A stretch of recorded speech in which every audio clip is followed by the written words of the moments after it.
잠깐, 제정신이야?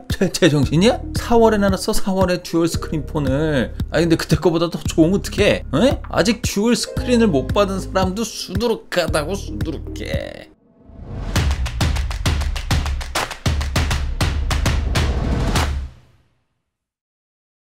네, LG가 미쳤습니다. 드디어 미치고 말았습니다. 사람들의 마음을 사로잡을, 아니 사람들의 마음에 분노의 불을 지필 영상이 공개되었네요. 다음 달 독일 베를린에서 열리는 IFA에서 V50의 다음 버전을 내놓는다고 합니다. 공개된 동영상 초대장을 보면 약간 사기당한 기분까지 느낄 수 있을 법한 기능들이 보여집니다. 하나의 단일폰을 사용하다 뚜껑을 열면 단일폰의 겉면에서 재생되던 게임이 연결이 돼서 플레이되며, 새로 펼쳐진 추가 디스플레이에서는 게임이 확장되어 구동됩니다.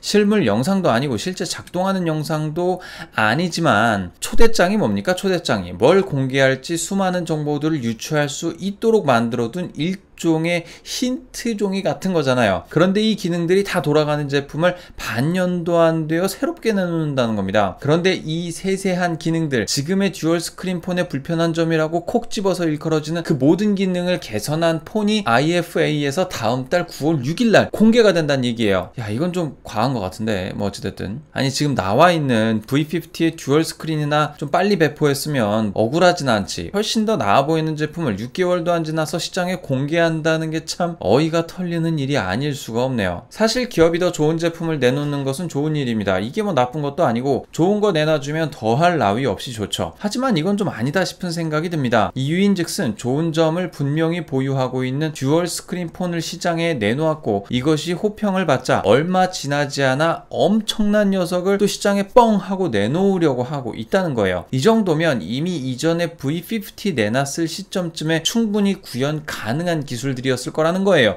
그러한 편리한 기술들이 말이죠. 그렇다면 이렇게 불편하고 문제가 많은 제품을 내놓으려고 하기 전에 조금 더 생각을 해서 더 괜찮은 제품을 내놓을 수 있었다는 이야기가 되는 겁니다. 하지만 2019년에 나온 V50엔 그런 기능이 없죠. 커버를 열어야 문자나 전화가 온 것을 알 수 있습니다. 내구성도 약하고 무겁기도 무겁고, 단지 장점이라는 것이 듀얼 스크린으로 듀얼 앱을 실행해 더 많은 정보를 향유할 수 있었다는 점이었죠. 이 정도의 제품에 어떻게든 만족을 하며 4개월째 사용을 이어오고 있는 상황인데, 다음 달이면 이것의 단점을 모두 보완하고 여러가지 면에서 훨씬 뛰어넘는 폰을 내놓는다? 이건 삼성도 안 하는 짓이에요. 애플도 이러진 않는다고요. 1년 정도의 텀은 줘야 뭐 좀 덜 억울하기라도 할 텐데, 이건 좀 과하다는 거지.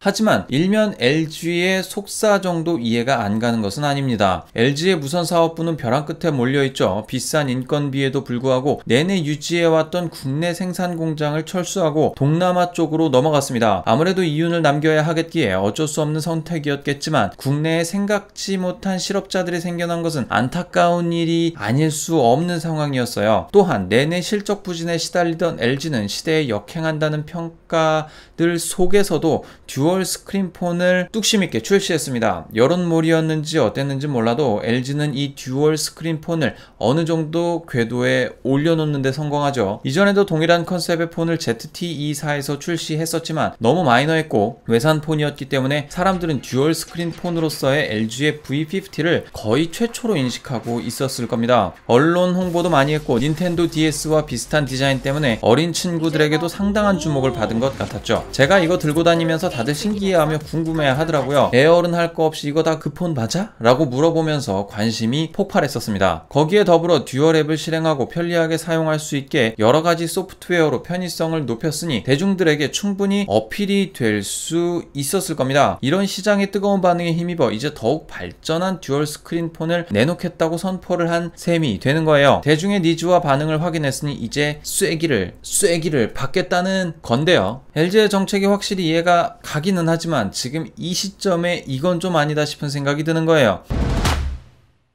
앞서도 나열한 LG V50의 불편한 포인트 때문이기도 한데요. 이걸 감수하고 사람들은 2년간 꾸역꾸역 사용해야 하는 상황입니다. 그런데 반년도 안 돼 개선된 녀석을 내놓는다고요? 당연히 열받을 수밖에 없습니다. 그저 개선된 듀얼 스크린 기기가 나오는 것이라면 그것만 바꾸면 되는 상황이겠지만, 새로운 디자인의 본체에 새로운 사이즈의 새로운 기기가 나온다면 이거 완전 폭망하는 거거든요. 기존에 V50 구매한 사람들은 완전히 새되는 거죠. 유튜버 아닌 사람 중에 1년에 휴대폰 5, 6대씩 사보는 사람이 어디 있겠습니까? 일반 분들은 배신감 느끼기 딱 좋은 컨셉이라는 거죠. 만들 수 있었는데 안 만들었다. 편리하게 쓸 수 있었는데 더 편리한 건 고작 몇 달 늦게 바꾼 다른 사람들이 쓰게 된 상황이 된 거야. 내가 기껏 돈 내서 기업 키워놨더니 이득은 다른 사람이 가져가는 꼴이 된 거지. 거기다가 이 이득은 내가 가질 수도 있었다는 생각이 드니까 더 열이 받는 거죠. 사실 공개된 정보는 아무것도 없습니다. 그저 편리한 듀얼 스크린 폰을 독일에서 열리는 IFA에서 선보이겠다는 의지만 보이는 동영상이었어요. 하지만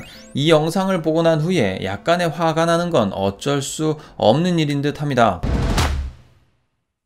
네, 솔직히 기대됩니다. 접은 상태에서도 전면 터치스크린을 활용할 수 있으며 심지어 외부 스크린에서 하던 게임을 본 스크린에 연결해서 플레이할 수 있고 자연스럽게 듀얼 스크린의 확장까지 된다면 뭐 더할 나위 없이 좋을 수밖에 없죠. 하지만 이것이 새로운 기기의 새로운 형태의 새로운 사이즈로 불과 5개월 만에 별이 5개 말고 달수가 5개월 만에 대중에 선보인다면 걷잡을 수 없는 사태가 될 것은 불 보듯 뻔해 보입니다. LG는 애써 잡은 상승곡 선을 스스로 꺾어버리지 않기를 바랍니다. 제발 V50에 호환되는 기계를 만들어주기를 간절히 바람하지 않네요. 자, 여기까지 정곰전자의 정곰이었고요. 오늘도 급한 소식 급하게 한번 올려봅니다. 편집이 디테일하지 않은 점 양해 부탁을 드리고요. 앞으로 좀 더 튼실한 컨텐츠, 보는 맛, 듣는 맛, 즐기는 맛 있는 컨텐츠로 점점 더 발전해 나가는 정곰이 되도록 하겠습니다. 시청해주셔서 감사합니다. 땡큐! 바이!